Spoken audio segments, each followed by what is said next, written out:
If you have invested just $100 in Bitcoin in 2011, you could have made almost $2 million today. You could have become a millionaire just with $100, maybe a billionaire if you have invested a couple of thousands of dollars. And there are people who actually made a fortune out of it. Bitcoin is the hottest topic today because its price is absolutely skyrocketing. It went from a single dollar in 2011 to over $18,000 in recent days. And a lot of people are wondering if they still should invest in Bitcoin. Is it too late or there is still a fortune to be made? And that's the question we'll try to answer in this video. But before that, we have to understand what Bitcoin is in the first place and how exactly it works. For much of history, we have used gold, silver, and some other metals as form of currency, but the most famous one of them was gold. In fact, it was used until 1971, and that's pretty much the reason why we have Bitcoin today. Look, we have been using paper money for centuries, but it was different then because it was backed by gold. That means that every dollar used to represent an amount of gold in the bank. So instead of carrying a pack of gold with you every time, you could have simply carried papers and get your gold anytime you want. In other words, you can't simply print money like governments do today unless you have gold to back it with. And that's where the problem started. Right after the Second World War, United States dollar became the international currency of the world because United States had more than 70% of the gold, so they could print more money than anyone else. But unfortunately, United States printed more money than the amount of gold they had. So when other countries requested United States to exchange their dollars for gold, United States replied, "Oops, sorry, we no longer exchange dollars for gold because we don't really have that gold." And that's what happened in 1971. And since then, our money is simply a piece of paper that doesn't really have real value. And the people in power can simply print as much money as they want. And that's why prices increase every year. But it didn't stop there. It crashed the whole economy in 2008. And guess what did the governments do to save the economy? Yes, exactly. They printed even more money. United States alone printed almost $4 trillion.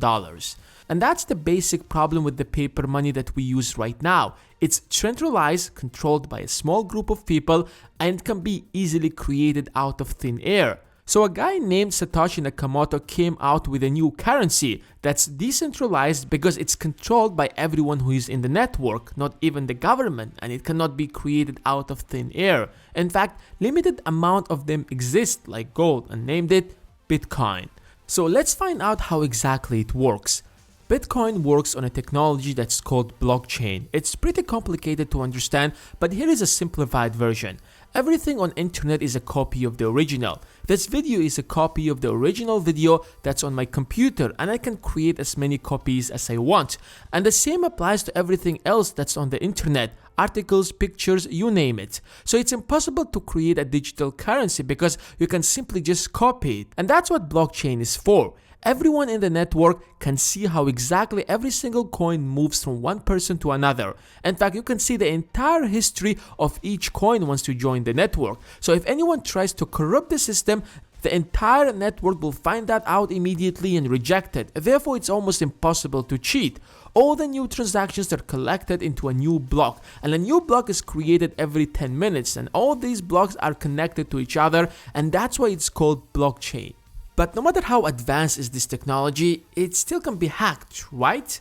Not exactly. Every new block besides recording new transaction also includes all other transactions that has ever been in the history of the network. And for the system to recognize a block, it must match all other blocks that has ever been created in the network. In fact, it also has to match the next block that will be created in the next 10 minutes and all the future blocks as well.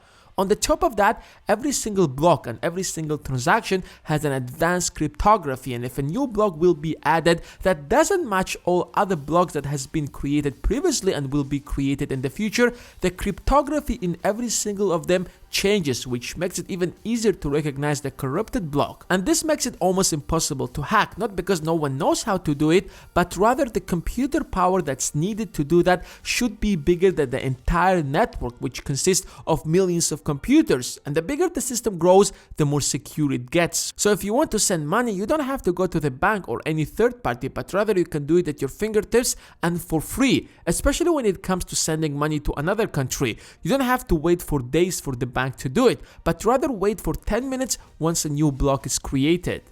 But the main question is, should you invest in Bitcoin? The answer is yes and no. Yes, because obviously it seems like that's the future of our money.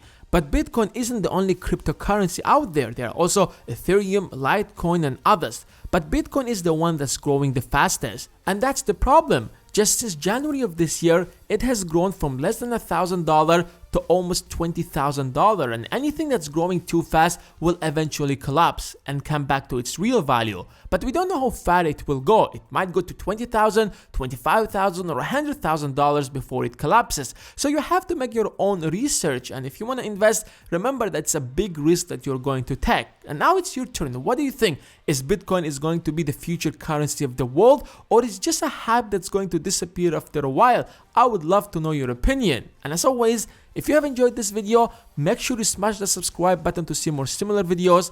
Thanks for watching, and I will see you in the next one.